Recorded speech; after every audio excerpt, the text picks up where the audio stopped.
Adoração ao Sol, a residência de Satanás. Primeira parte.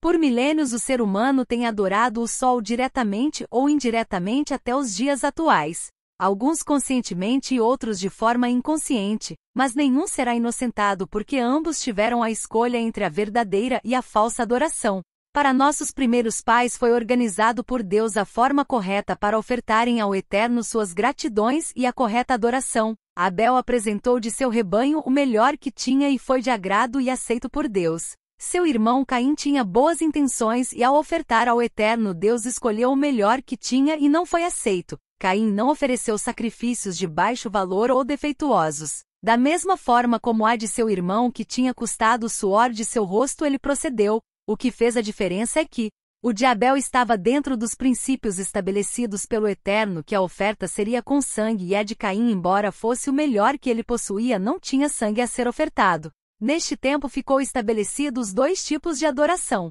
A que agradava a Deus por ser oferecido por fé e de acordo com os princípios divinos e a que a pessoa oferecia fora dos princípios e conforme o que achava melhor. Até nossos dias prevalecem os dois tipos de adoração. Uma estabelecida nos moldes da teologia que é apresentado pelas religiões e a segunda que agrada a Deus e que foi estabelecida em princípios por Deus. A adoração que foi estabelecida por Deus é unicamente pela fé no Espírito e na verdade. Mas a hora vem, e agora é, em que os verdadeiros adoradores adorarão o Pai em espírito e em verdade, porque o Pai procura tais que assim o adorem.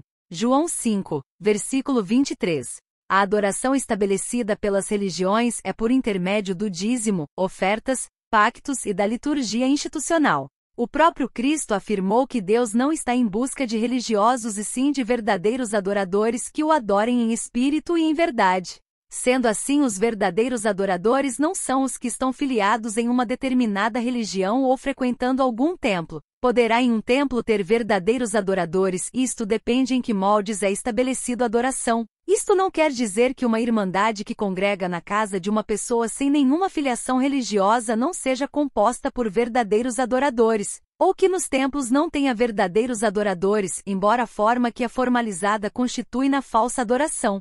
Onde estiverem 2 ou 3 reunidos em nome de Cristo, aí estão os verdadeiros adoradores. A verdadeira adoração não tem nenhuma ligação com placa religiosa e muito menos com grande multidão ou placa religiosa. Mateus 18, versículo 20. Porque onde estiverem 2 ou 3 reunidos em meu nome, ali estou no meio deles.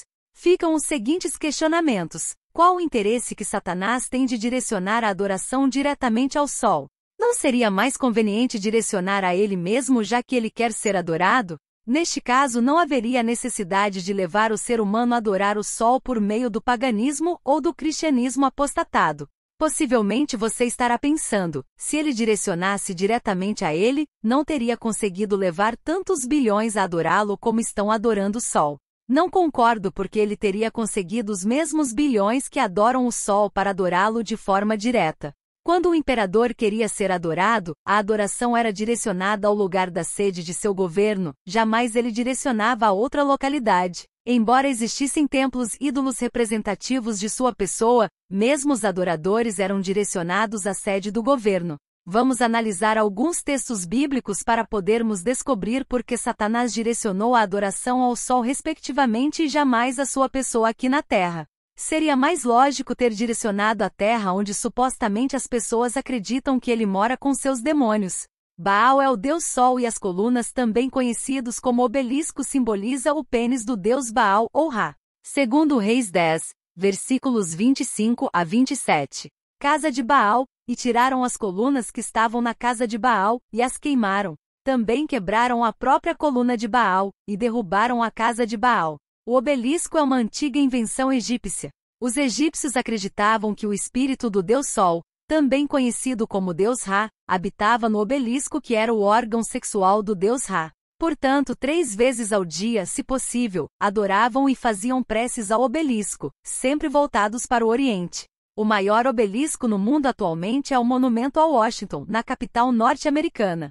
Esse monumento foi criado pelos maçons em homenagem ao primeiro presidente dos Estados Unidos. Para ver como o obelisco é importante para os maçons, Você somente precisa ir a um cemitério onde haja maçons enterrados e observar os túmulos que exibem obeliscos como lápide. Ao mesmo tempo, a sepultura de líderes importantes do cristianismo moderno os tem em sua sepultura, como por exemplos, mausoléu de Ellen White, Joseph Smith Jr., Charles Taze Russell e líderes de outras religiões evangélicas.